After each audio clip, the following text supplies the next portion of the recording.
कल्पना कीजिए, एक पुराना महल, बाहर से देखने में बिल्कुल सही सलामत, पत्थरों पर नक्काशी, बड़े बड़े दरवाजे, ऊंची खिड़कियां, लेकिन अंदर अंदर की दीवारों पर दरारें हैं। बिना बुझे हुए दियों की बू आती है। कुछ कमरों के ताले जंग लगे हैं, उन्हें कोई खोलता नहीं। कुछ गलियारों में ऐसी सर्द हवा चलती है कि रोंगटे खड़े हो जाते हैं। और कभी कभी बिना किसी चेतावनी के पूरा महल एक अजीब सी कंपी में आ जाता है। दीवारों से धूल झरने लगती है। ऐसा लगता है जैसे महल खुद को बचाने की कोशिश कर रहा है, किसी ऐसे खतरे से जो अब वहां है ही नहीं। दोस्तों, ये महल, ये आपका शरीर है। और वो दरारें, वो जंग लगे ताले, वो कंपी, ये ट्रॉमा के निशान है। वो जख्म जो दिखाई नहीं देते, जो हड्डी पर नहीं बल्कि तंत्रिकाओं पर लगे होते हैं, जो खून नहीं बहाते बल्कि भावनाओं का रिसाव करते हैं। बुक स्मेल पर एक बार फिर स्वागत है। आज हम बात करने जा रहे हैं एक ऐसी किताब के बारे में जो इन्हीं अदृश्य जख्मों की भाषा सिखाती है। ये किताब उन सभी लोगों के लिए एक मैनुअल है जो ये समझ नहीं पाते कि बीते हुए कल का एक पल आज के जीवन पर इतना भारी क्यों पड़ रहा है। ये किताब उन लोगों के लिए एक आवाज है जिनका शरीर चिल्ला चिल्ला कर कुछ कह रहा है, लेकिन दुनिया को सुनाई नहीं दे रहा। इस किताब का नाम है the body keeps the score, brain, mind and body in the healing of trauma. और इसके लेखक हैं एक ऐसे डॉक्टर जिन्होंने अपनी पूरी जिंदगी इन्हीं चिल्लाते हुए शरीरों को सुनने में लगा दी। उनका नाम है doctor Bessel van der Kolk. ये किताब सिर्फ एक किताब नहीं है, ये एक यात्रा है। एक ऐसी यात्रा जो युद्ध के मैदान से शुरू होकर बचपन के बेडरूम तक जाती है, जो दुर्घटना की जगह से शुरू होकर रोजमर्रा के ड्राइंग रूम तक पहुंचती है। और इस यात्रा में हम साथ लेकर चलेंगे दो चरित्रों को, अनमोल और सोनल को। उनकी कहानी के जरिए हम समझेंगे कि ट्रॉमा क्या है, ये हमारे दिमाग और शरीर के साथ क्या करता है, और सबसे जरूरी, इससे कैसे बाहर निकला जा सकता है। तो चलिए इस गहरे और अंधेरे सफर पर निकलते हैं। डरिए मत, क्योंकि इस सफर का अंत उम्मीद की एक किरण पर होता है। अनमोल एक पूर्व सैनिक हैं। वो एक बहादुर जवान थे, लेकिन आज सालों बाद वो अपने ही घर में एक युद्ध लड़ रहे हैं। बाहरी दुनिया में तो शांति है, लेकिन अनमोल के भीतर का युद्ध कभी थमता नहीं। रात को अचानक जाग जाना, पसीने में तरबतर होना, छत की पंखे की आवाज में गोलियों की आवाज सुनाई देना, बाजार की भीड़ में घुटन महसूस होना, गुस्सा जो बिना किसी चिंगारी के भड़क उठता है जैसे कोई बारूद का ढेर हो। अनमोल खुद से पूछते हैं, मैं पागल हो रहा हूं क्या? ये सब क्यों हो रहा है? युद्ध तो खत्म हो गया। डॉक्टर वैन डेयर कोल्क यहीं से शुरू करते हैं। वो कहते हैं, ट्रॉमा सिर्फ एक मानसिक घटना नहीं है, ये एक शारीरिक घटना है। जब हमारा शरीर किसी भयानक, असहनीय स्थिति में फंस जाता है तो हमारा दिमाग एक आपातकालीन मोड में चला जाता है। इसे फाइट, फ्लाइट और फ्रीज, लड़ो, भागो या जम जाओ की प्रतिक्रिया कहते हैं। ये हमारी प्राचीन सर्वाइवल सिस्टम है। अनमोल के साथ युद्ध के दौरान ऐसा ही हुआ। उनका दिमाग और शरीर लगातार खतरे में थे। उनकी नसों में एड्रेनालाइन और कोर्टिसोल नाम के हार्मोन्स की बाढ़ आ गई। उनका दिमाग हर पल सतर्क था। ये सिस्टम उन्हें जीवित रखने के लिए ज़रूरी था। लेकिन समस्या ये है, जब खतरा टल जाता है तो ये आपातकालीन सिस्टम ऑफ हो जाना चाहिए। पर ट्रॉमा में ऐसा नहीं होता। ट्रॉमा लगने के बाद ये अलार्म सिस्टम खराब हो जाता है। ये ऐसे है जैसे आपकी कार का अलार्म बजना बंद ही नहीं हो रहा, चाहे कोई चोर हो या ना हो। अनमोल का शरीर और दिमाग अब भी उस युद्ध में फंसा हुआ है। उनका अमिगडाला, दिमाग का वो हिस्सा जो खतरे को भांपता है, हाइपर एक्टिव हो गया है। और उनका प्री फ्रंटल कॉर्टेक्स, दिमाग का वो हिस्सा जो तर्क करता है, शांत रहने का आदेश देता है, कमजोर पड़ गया है। इसका मतलब ये हुआ कि अनमोल का शरीर हर छोटी छोटी चीज को खतरे के तौर पर देखने लगा है। बच्चे का जोर से रोना, किसी का अचानक पीछे से आ जाना, तेज आवाज, ये सब उनके शरीर में उसी पुराने युद्ध को फिर से जीवित कर देता है। ये कोई कमजोरी नहीं है, ये एक शारीरिक चोट है जो उनके नर्वस सिस्टम पर लगी है। डॉक्टर कहते हैं, the body keeps the score. शरीर हिसाब रखता है, वो भूलता नहीं।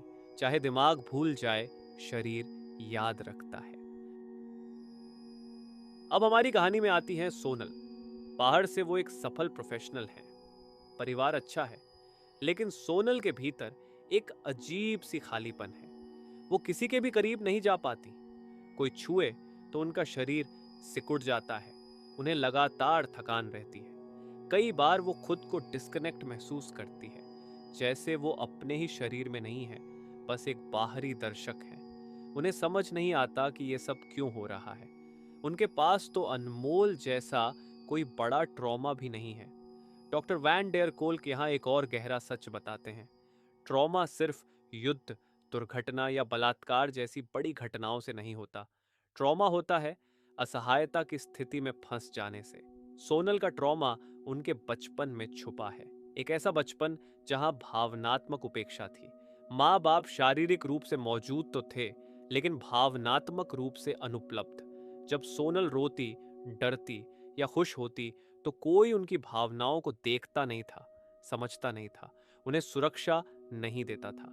एक छोटे बच्चे के लिए ये एक भयानक असहायता की स्थिति है। वो भाग नहीं सकता, लड़ नहीं सकता। उसके पास बचता है सिर्फ एक विकल्प, फ्रीज, यानी जम जाना, अपनी भावनाओं को दफन कर देना, शरीर से डिस्कनेक्ट हो जाना। यही सोनल ने किया। उनका दिमाग और शरीर उस दर्द को झेलने के लिए एक सुरक्षा कवच बना लिया। वो कवच था भावनाओं से कट जाना। लेकिन समस्या ये है कि ये कवच कभी उतरता नहीं। सोनल आज भी उसी कवच में जी रही हैं। वो खुशी भी पूरी तरह महसूस नहीं कर पाती, प्यार भी नहीं। उनका शरीर अभी भी उस पुराने खतरे में है, इसलिए वो किसी के करीब जाने से डरता है। ये है डेवलपमेंटल ट्रॉमा या कॉम्प्लेक्स ट्रॉमा, जो एक घटना नहीं बल्कि एक विषैले माहौल में लगातार रहने से होता है। डॉक्टर कहते हैं ऐसे ट्रॉमा का सबसे बुरा असर अटैचमेंट यानी जुड़ाव की क्षमता पर पड़ता है। सुरक्षित जुड़ाव ही वो बुनियाद है जिस पर हमारा भावनात्मक घर टिका होता है। अगर वही बुनियाद कमजोर है तो पूरी इमारत डगमगाती रहती है। अनमोल और सोनल दोनों ही एक चीज में फंसे हैं, अपने अतीत में। डॉक्टर वैन डेयर कोल्क इसे समझाते हैं दिमाग के दो तरह की मेमोरी के जरिए। पहली है वर्बल मेमोरी या एक्सप्लिसिट मेमोरी। ये वो यादें हैं जिन्हें हम कहानी के रूप में सुनाते हैं। मेरे साथ ये हुआ था, फिर वो हुआ था। इन यादों में समय का एहसास होता है, ये पिछली बात लगती है। दूसरी है बॉडी मेमोरी या इम्प्लिसिट मेमोरी। ये यादें शब्दों में नहीं बल्कि संवेदनाओं में दर्ज होती हैं। एक खास गंध, एक आवाज़, शरीर का एक खिंचाव, दिल की एक धड़कन। जब ये मेमोरी ट्रिगर होती है तो व्यक्ति अभी इसी पल में उस पुरानी घटना को फिर से जीने लगता है। उसे लगता है वो घटना अभी हो रही है। इसमें समय का एहसास नहीं रहता। अनमोल के लिए गाड़ी के बैकफायर की आवाज़ सिर्फ एक आवाज़ नहीं है, ये उनकी बॉडी मेमोरी को एक्टिवेट कर देती है और वो पलक झपकते ही उस युद्ध क्षेत्र में पहुंच जाते हैं। उनका दिल तेजी से धड़कने लगता है, हाथ पसीने से तर हो जाते हैं। ये उनके शरीर की याद है। सोनल के लिए कोई व्यक्ति उनके बहुत करीब आ जाए तो ये उनकी बॉडी मेमोरी को ट्रिगर कर देता है। उनका शरीर उस बचपन की असहायता को याद कर लेता है और वो फ्रीज मोड में चली जाती है, भावनाहीन हो जाती है। यही कारण है कि सिर्फ बात करना, टॉक थेरेपी, अक्सर ट्रॉमा के इलाज के लिए काफ़ी नहीं होता, क्योंकि ट्रॉमा दिमाग के उस हिस्से में जमा है जहां शब्द नहीं पहुंचते। वो शरीर में बसा है, इसलिए इलाज का रास्ता भी शरीर से होकर गुजरना होगा। तो सवाल यह है कि अनमोल और सोनल इस जाल से कैसे बाहर आए। डॉक्टर वैन डेयर कोल्क पूरी किताब में यही रास्ता दिखाते हैं। वो कहते हैं ट्रॉमा से उबरने का मतलब ये नहीं कि यादों को मिटा दिया जाए, बल्कि इसका मतलब है शरीर और दिमाग को वर्तमान में वापस लाना। उन्हें यह एहसास दिलाना कि अब खतरा नहीं है, अब आप सुरक्षित हैं। इसके लिए कई रास्ते हैं जो सिर्फ बातचीत से आगे जाते हैं। एक, योग और श्वास क्रिया। ये सीधे नर्वस सिस्टम को शांत करने का काम करते हैं। गहरी धीमी सांस लेना, शरीर के अलग अलग हिस्सों पर ध्यान देना, ये शरीर को बताता है कि देखो तुम तनाव में नहीं हो, तुम सुरक्षित हो। ये अमिगडाला को शांत करता है और प्री फ्रंटल कॉर्टेक्स को मजबूत करता है। 2. नाटक और भूमिका निर्वाह ड्रामा थेरेपी। इसमें ट्रॉमा की कहानी को दोबारा जीने की बजाय नए तरीके से दोबारा कहानी बनाने का मौका मिलता है। व्यक्ति अपनी कहानी में एक सक्रिय, शक्तिशाली चरित्र बन सकता है, न कि एक पीड़ित। 3. आंखों की गति से उपचार EMDR। इसमें थेरेपिस्ट व्यक्ति का ध्यान एक तरफ से दूसरी तरफ घुमाता है, जैसे उंगली देखकर, जबकि व्यक्ति ट्रॉमा की याद के बारे में सोचता है। ये तकनीक ब्रेन के दोनों हिस्सों को एक्टिवेट करके याद को प्रोसेस करने में मदद करती है, ताकि वो एक साधारण याद बन जाए, न कि एक जीवित दुःस्वप्न। 4. न्यूरोफीडबैक। इसमें दिमाग की लहरों को मॉनिटर किया जाता है और व्यक्ति को सिखाया जाता है कि कैसे अपने दिमाग की एक्टिविटी को शांत अवस्था में लाया जाए। ये दिमाग को दोबारा ट्रेनिंग देने जैसा है। 5. कला और संगीत थेरेपी। जहाँ शब्द फेल हो जाते हैं, वहाँ रंग, स्वर और लय काम आते हैं। ये भावनाओं को बिना शब्दों के व्यक्त करने का सुरक्षित रास्ता देते हैं। डॉक्टर का कहना है कि सबसे ज़रूरी चीज़ है एम्पावरमेंट, यानी सशक्तिकरण। ट्रॉमा असहायता की भावना देता है, इलाज है नियंत्रण की भावना वापस लाना, अपने शरीर पर, अपनी भावनाओं पर, अपनी जिंदगी पर। तो दोस्तों, अनमोल और सोनल की कहानी का अंत क्या हुआ? अनमोल ने सिर्फ दवाइयों पर निर्भर रहने की बजाय योग और न्यूरोफीडबैक का रास्ता चुना। धीरे धीरे उन्होंने अपनी सांसों पर नियंत्रण करना सीखा। जब भी कोई ट्रिगर आता, वो रुकते, गहरी सांस लेते और अपने पैरों को जमीन पर महसूस करते। वो खुद को याद दिलाते, मैं यहाँ हूँ, 2024 में हूँ, मेरे आसपास कोई खतरा नहीं है। उनका शरीर धीरे धीरे इस नई सुरक्षा की भाषा सीखने लगा। वो अब पूरी तरह ठीक नहीं हुए, लेकिन अब उनके पास अपनी लड़ाई लड़ने के हथियार हैं। वो अब घटना के शिकार नहीं, बल्कि अपनी जिंदगी के सिपाही हैं। सोनल ने एक ऐसे थेरेपिस्ट को ढूंढा जो बॉडी बेस्ड थेरेपी जानता था। उन्होंने धीरे धीरे सुरक्षित माहौल में अपने शरीर से दोबारा जुड़ना शुरू किया। मिट्टी से खेलना, पेंटिंग करना और फिर बहुत धीरे से कुछ सुरक्षित स्पर्श के जरिए उन्होंने सीखा कि कैसे अपनी सीमाएं तय करें। न कहना सीखा। उनका शरीर, जो सालों से डरा हुआ था, अब थोड़ा थोड़ा करके विश्वास करना सीख रहा है। वो अब भावनाओं से डरती नहीं, क्योंकि अब वो उन्हें महसूस कर सकती हैं और उन्हें संभालना भी सीख रही हैं। The body keeps the score सिर्फ ट्रॉमा के बारे में नहीं है, ये इंसानी लचीलेपन, रेजिलियंस के बारे में है। ये इस सच्चाई के बारे में है कि हमारा शरीर सिर्फ हड्डी मांस का ढांचा नहीं है, वो हमारी कहानी का लेखक है, पाठक है और संरक्षक भी है। डॉक्टर वैन डेर कोल की ये किताब हमें 3 बड़े सबक देती है। 1. सुनो अपने शरीर की भाषा। वो दर्द, वो थकान, वो चिंता बेमतलब नहीं है, वो एक संदेश है, एक पुराने जख्म की चीख है। 2. ट्रॉमा को मानसिक कमजोरी मत समझो, ये एक शारीरिक चोट है जिसका इलाज शरीर के जरिए ही हो सकता है। 3. उम्मीद कभी मत खो। न्यूरोप्लास्टिसिटी यानी दिमाग और नर्वस सिस्टम का बदलने की क्षमता एक चमत्कार है। सही मदद और मेहनत से टूटे हुए न्यूरल रास्तों को दोबारा जोड़ा जा सकता है, नई यादें बनाई जा सकती हैं।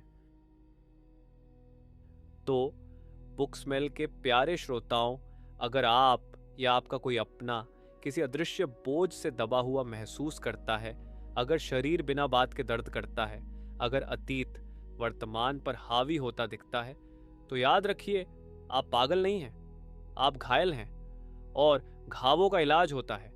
इलाज की शुरुआत एक हल्की सी सांस से, अपने पैरों को जमीन पर टिकाकर खड़े होने से और ये कहने से होती है, मैं यहाँ हूँ, मैं सुरक्षित हूँ और मैं ठीक हो सकता हूँ। किताब पढ़ने का मन हो तो ज़रूर पढ़िए। ये एक भारी किताब है, लेकिन ये आपको हल्का कर देगी। नहीं तो बस इस बात को याद रखिए, आपका शरीर आपका सबसे वफादार दोस्त है। उसकी बात सुनिए, उसका इलाज कीजिए, क्योंकि जिस शरीर ने आपको उस दर्द से बचाया, वही शरीर आपको उससे बाहर भी निकालेगा। शुक्रिया। अगली किताब तक अपने शरीर से प्यार कीजिए और खुद पर दया कीजिए। दोस्तों, अगर ये कहानी आपको छू गई, अगर आपको लगता है कि ये जानकारी किसी और के काम आ सकती है, तो मेरी आपसे एक छोटी सी गुजारिश है, इस वीडियो को लाइक ज़रूर कर दीजिए। इससे हमें पता चलता है कि आपको ये गहरा विषय पसंद आया। बुकस्मेल चैनल को सब्सक्राइब कर लीजिए और घंटी का आइकन दबा दीजिए, ताकि जब भी हम ऐसी ही किसी मानवीय अनुभव से जुड़ी किताब लेकर आए, आप तक सबसे पहले पहुंच सकें। और सबसे ज़रूरी, नीचे कमेंट्स में ज़रूर बताइए, क्या आपने कभी महसूस किया है कि आपका शरीर कोई पुराना दर्द याद रखता है? ट्रॉमा जैसे गंभीर विषय पर आप और कौन सी किताबें सुनना चाहेंगे? या फिर बस लिख दीजिए, शरीर की बात सुनो, ताकि हम सब मिलकर इस ज़रूरी संदेश को फैला सकें। आपका एक कमेंट, एक शेयर, किसी ऐसे इंसान तक ये वीडियो पहुंचाना जिसे इसकी ज़रूरत हो, ये एक सेवा हो सकती है, एक इलाज का पहला कदम हो सकता है। आप सबका बहुत बहुत शुक्रिया कि आपने इतनी गहरी बातचीत के लिए अपना समय दिया। याद रखिए, कोई भी जख्म अंतिम नहीं होता अगर उसे ठीक करने का इरादा हो। फिर मिलेंगे, तब तक ख्याल रखिए अपना और अपने शरीर का। शांति और स्वास्थ्य आपके साथ हो।